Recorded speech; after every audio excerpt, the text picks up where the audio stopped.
मेरे YouTube channel राष्ट्रभाषा हिंदी में आप सभी का स्वागत है। तो आज हम पढ़ेंगे अलंकार। अलंकार किसे कहते हैं? अलंकार की परिभाषा देखो।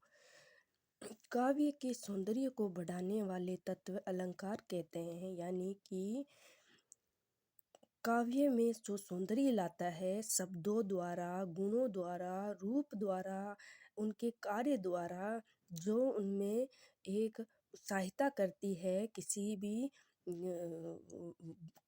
काव्य को बनाने में। तो काव्य की जो सौंदर्य होती है उसको बढ़ाने वाले तत्व होते हैं, उसे अलंकार कहते हैं। तो अलंक्रियते इति अलंकार, यानी जो अलंकृत यानी भूषित करे उसे ही अलंकार कहते हैं। भूषित यानी सजाता है, उसका श्रृंगार करे तो उसे अलंकार कहते हैं।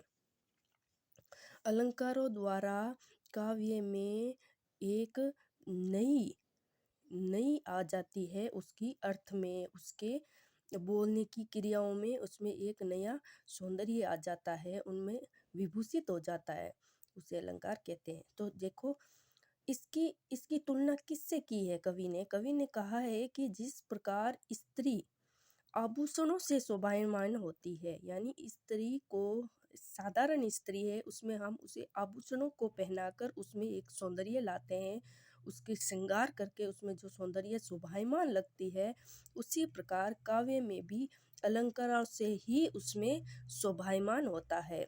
अलंकारों द्वारा ही काव्य सौंदर्य, उसकी सौंदर्यता बढ़ती है।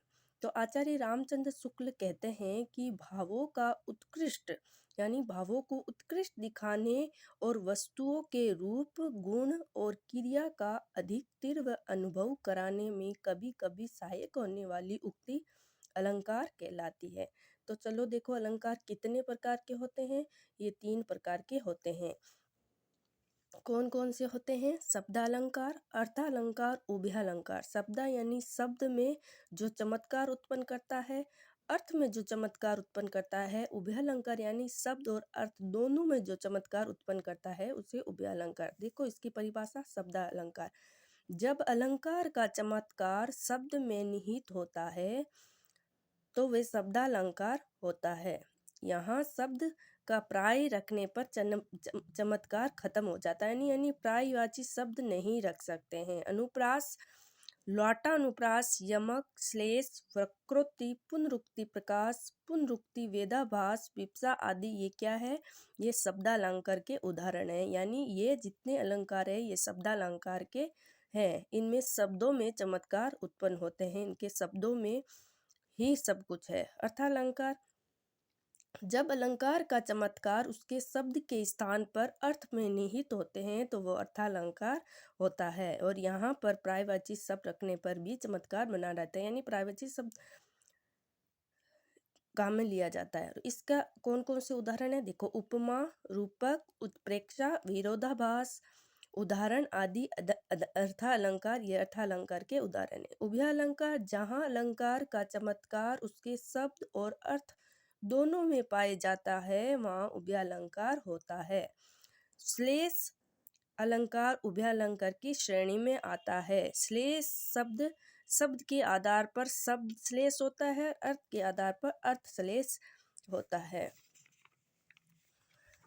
तो देखो शब्दालंकार का एक उदाहरण अनुप्रास, जहाँ वाक्यों में वर्णों की आवृत्ति एक से अधिक बार हो तो वहाँ अनुप्रास अलंकार होता है।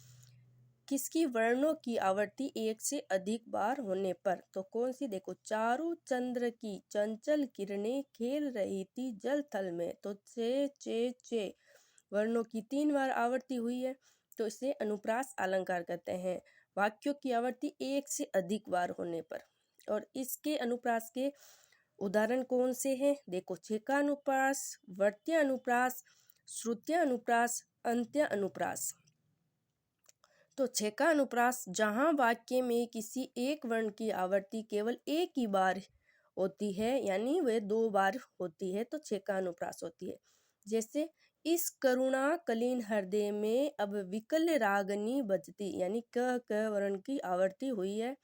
दूसरा देखो, भगवान भागे दुख जनता देश की फूले फले, भे की आवृत्ति हुई है 2 बार और फे की 2 बार। तो इसमें 6 का अनुप्रास है।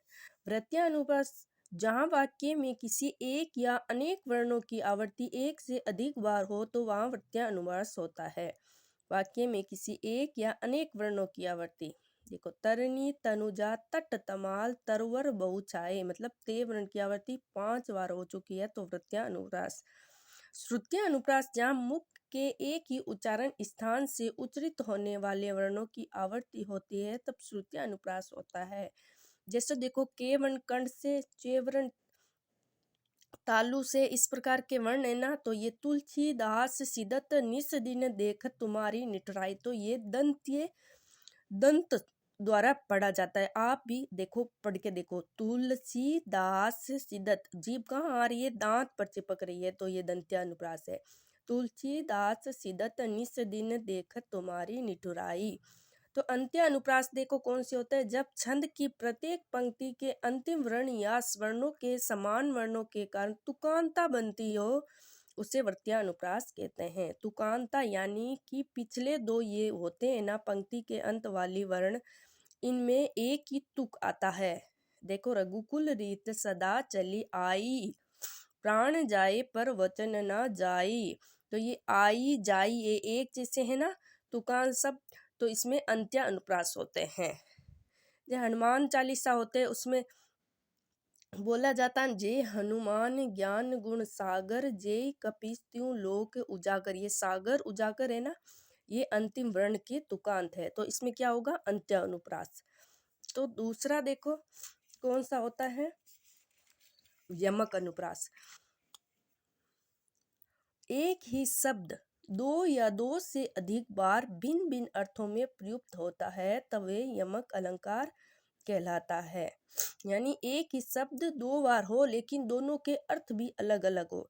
देखो कैसे, कनक कनक ते सो गुनी, मादकता अधिकाय, या खाए बोराय जग, वा पाए बोराय। यहाँ कनक कनक दो है, पहला कनक है कौन सा, धतूरा, और दूसरा कौन सा है, सोना। तो सो गुनी, इन दोनों कनकों में 100 गुनी मादकता यानी उसमें नशा है, या खाए बोराई यानी इस कनक धतूरे वाले को खाने से आदमी बोराई जाता है, पागल हो जाता है, और इस कनक को वापाय बोराई, पा लेने से लोग पागल हो जाते हैं। तो इनमें यमक अलंकार, 3 बेर खाती थी वे 3 बेर खाती है, ये छत्रपति शिवाजी के वर्ण, जब वो युद्ध हुआ था कौन सा वो जोर वाला, तब लोगों महिलाएं वो महल छोड़ छोड़ कर जंगल में चली गई, जो इसमें ये कहा 3 बेर खाती थी, यानी वो 3 समय पकवान खाने वाली, अब वे 3 बेर खाकर अपना जीवन व्यतीत करते हैं, तो इसमें यमक अलंकार है। Thank you for watching. अगला वीडियो हम अगले वीडियो में देखेंगे।